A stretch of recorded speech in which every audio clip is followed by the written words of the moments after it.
dagaal khasaare sababay ayaa ciidamada militariga Soomaaliya waxa ay ku galeen degmada Xawaadley ee gobolka Shabeellaha Dhexe. Dowlad goboleedka Hirshabeellana waxa ay sheegatay inay guulo ka gaartay isla howlgal ka dhacay isla gobolka Shabeellaha Hoose ama Shabeellaha Dhexe. wararkii ugu dambeeyay ayaan halkan idinkugu soo gudbi doonaa maxaa ka jira in ciidanka dawladda ay dib u soo gorasho maanta ka sameeyeen Xawaadley. wararkii ugu dambeeyay ayaan halkan idinkugu soo gudbi doonaa saaxiibayaal haddii ay markay kugu horeysay ee aad soo booqato waxaan ka codsanaynaa inaad nagu soo biirto oo aad channelkeenan subscribe dhahato sidoo kalena qaybta hoose ee faaladana aragtidiina nagu la wadaagtaan sidoo kalena aadan ilaabina inaad saaxiibadeen la wadaagtaan muuqaalkan si uu meel dheer u gaaro. mar kale soo dhawaada saaxiibayaal. koonfur galbeed waxa ka soo cusboonaaday iyo ciidamo kale oo hor leh oo la warinayo in ay gaarayaan dhinaca magaalooyinka Buur-Hakaba iyo sidoo kale Qansax Dheere ayaan halkan idin kula wadaagi doonaa. saaxiibayaal soo dhawaada aynu ku bilowno.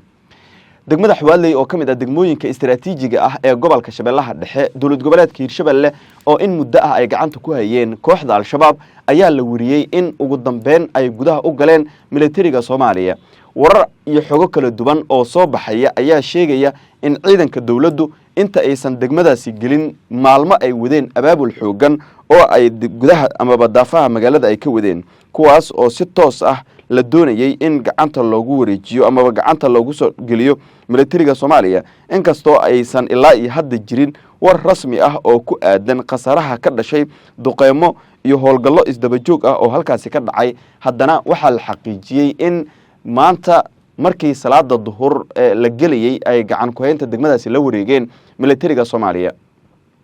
ka hor inta aysan la wareegin halkaas waxaa difaacyo adag ku lahaa oo waliba godad u badan kooxda Al-Shabaab. maleeshiyaadkii ugu badnaa ayay halkaasi keeneen tiro horjoogayaal ah oo halkaasi ugu sugnaa bilihii la soo dhaafeen. waxaa la tilmaamay markii ay dareemeen culays xoogan oo dhinaca militariga Soomaaliya ka soo fuulay waxaa la tilmaamay inay isaga baxeen oo banaanka magaalada ay aadeen iyo deegaanada kale ee ka agdhow Xawaadley oo ay tilmaameen inay gabaad ka dhigan karaan.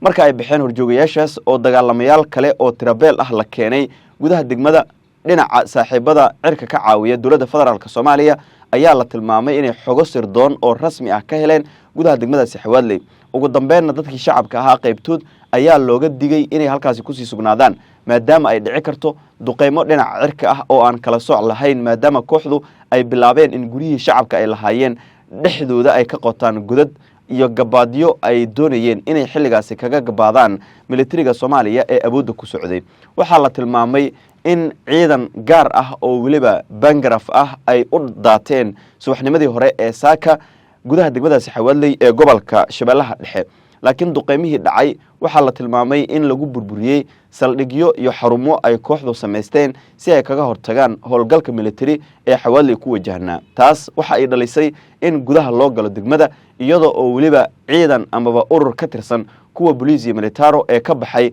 gudaha xirada Hiilweyne ee dureedka magaalada Muqdisho maalmihii la soo dhaafay ay ku hoyanayeen deegaanka lagu magacaabo Qalimow sidoo kalena ay kaga sii gudbeen dureedka iyo tuulooyin dhowr ah oo Xawaadley ka tirsanna ay gudaha u galeen. waxaa la wariyay markii duqeymahaasi ay dhaceen kadib ay sababtay inay gudaha u galaan ciidamadan oo gudaha degmada Xawaadley dagaal kooban kala kulmay kooxdii shabaabku ahayd ee gudaha degmada ku lahaa fariisinkaasi iyo difaacyadaasi. duqeymihii dhacay waxaa la wariyay inay khasaare sababeen oo aan ilaa iyo hadda la ogeyn laakiin waxaa la wariyay in ciidanka dawladda markii ay gudaha u galeen gudaha degmada Xawaadley ee gobolka Shabeellaha Dhexe kadib ay dib u soo garasho ama xeelad dib u soo garasho ah sameeyeen. ciidan urur ah oo la tilmaamay inay ka baxeen Hiilweyne ayaa la tilmaamay in mushaar la'aan ay ahaayeen taasi oo ahayd in cabsida ugu xoogan markii degmada la qabto ay dib u soo baxaan ama xitaa ay soo aadaan dhinaca magaalada caasimadda ah ee Muqdisho. xogo aan helino ayaa sheegaya in arintaasi ay keentay in ciidanka oo mushaar la'aan ah oo qaarkood wali aan mushaar qaadan sidoo kalena ay ku sugan yihiin gudaha degmada Xawaadley taasi oo ka dhigan in taliyaashu ay sheegeen inaysan xilligan suuragal ahayn inay ku sii sugnaadaan gudaha degmadaasi oo xeelad dib u soo gurasho ay sameeyeen oo duleedka magaalada xilligan ay ku sugan yihiin laakiin shabaabku laga saaray guud ahaan gudaha degmadaasi. dhinaca Hirshabeelle iyo sidoo kale wasaaradda gaashaandhigga war-saxaafadeedyo ayaa ka soo kala baxay kuwaas oo ay kaga hadlayaan waxa sababay in si rasmi ah loogu wareego gudaha degmadaasi Xawaadley. gaashaandhigga aynu ku hormarno. wasaaradda gaashaandhigga xukuumadda federaalka ah ee Soomaaliya waxa ay war-saxaafadeed ka soo saartay howlgalkaas militari oo militariga Soomaaliya ay ku galeen gudaha degmada Xawaadley ee gobolka Shabeellaha Dhexe. guushan ayaa qayb ka ah howlgalka Badar ee bisha barakeysan ee Ramadaan kaas oo lagu bartilmaameedsanayo goobaha ay khawaarijtu ka dhigteen gabaad waxaana la burburiyey fariisimo iyo sidoo kale bakhaaro ay u isticmaali jireen inay hub ku keedsadaan. war-saxaafadeedka nuqul ka mid ah ayaa sidaasi lagu yiri ciidanka qaranka ayaa hadda ku howlan xaqiijinta amniga deegaanka waxaana socda howlgal lagu baacsanayo haraadiga maleeshiyaadka iyo sifaynta lagu sameynayo goobaha laga xoreeyey ayaa sidoo kale la soo raacsiiyey nuqul ka mid ah qoraalkaasi oo ay soo saartay wasaaradda gaashaandhigga xukuumadda federaalka ah ee Soomaaliya oo ka hadashay howlgalkan oo si toos ah lagula wareegay gacan ku haynta degmada Xawaadley ee gobolka Shabeellaha Dhexe oo kamid ah degmooyinka istiraatiijiga ah ee ku yaala gobolkaasi in badan oo kamid ah ay ka socdeen howlgallada tooska. sawirada ugu horeeyay halkaasi ka yimid ayaana muujinaya ciidamada oo dhex taagan degmada sidoo kale laga dareemayo inay ka jirto xaalad aanan markaasi ahayn tii hore ay ugu jireen ee ah inay shabaabku haysteen laakiin laga saaray. waxaa sidoo kale la tilmaamay in ciidamada dawladdu markii ay galeen kadib ay qarxiyeen 2 miino oo kamid ahayd kuwii ay kooxdu ku qarisay mid kamid ah guryaha ku yaala halkaasi iyadoona ugu dambeyn la arkayay qaraxa kadib uuro iyo sidoo kale holac cirka isku sii shareeraya taasi oo keentay in dabka qaar uu ku sii fido guryaha dariska ahaa ee waliba halka miinadu ay geliyeen kooxda al-shabaab. taasi waxa ay keentay in muddo ku dhawaad 30 daqiiqo ah militariga Soomaaliya ay la tacaalayeen qaraxaasi iyo sidoo kale inay damiyaan dabkaas si uusan uga sii fidin guryaha qaar ee gudaha deegaanka qaarkoodna waxa ay ka sameeysan yihiin dhis halka kuwa kalena ay jiingado ka sameeysan yihiin. waxa dadka deegaanka qaybtood la sheegay inay isaga baxeen kol horaba inta aysan gaarin militariga Soomaaliya kooxda shabaabku ahayd markii ay dareemeen in dadka deegaanka ay ka sii baxayaan guryahoodana ay amar ku siiyeen in cidii ka baxday aysan dib ugu soo laaban doonin sidoo kalena guryaha qaarkood dadka shacabka lagu celiyay taas oo keentay in ilaa hadda aysan jirin shacab si rasmi ah ugu sugan degmadaasi Xawaadley ee gobolka Shabeellaha Dhexe. waa degmo istiraatiiji ah in badan oo kamid ah ay ku sugnaayeen militariga Soomaaliya laakiin biyo ay sameeyaan fatahaad ay kooxdu sabab u ahayd inay biyo ku soo fasaxaan ay keentay inay xeelad dib u soo gorasho sameeyaan. ciidamada howlgalka awsam ayaa qayb ka ah dadka sida gaarka ah loogu xusuusto halkaas oo waliba ku sii sugnaa inta ay gacanta ku hayeen ciidamada dadka deegaanka ee afjar loo yaqaano. isla sidaasi oo kale gaadiid dagaal ayaa saacadihii la soo dhaafay ku sii qulqulayay gudaha degmadaasi iyo guud ahaan daafaha magaalada Xawaadley ee gobolka Shabeellaha Dhexe. guud ahaan gobolkaas waxaa ka socda howlgallada tooska ah ee Badar loogu magac daray ee bishan barakeysan ee Ramadaan si toos ah u bilowday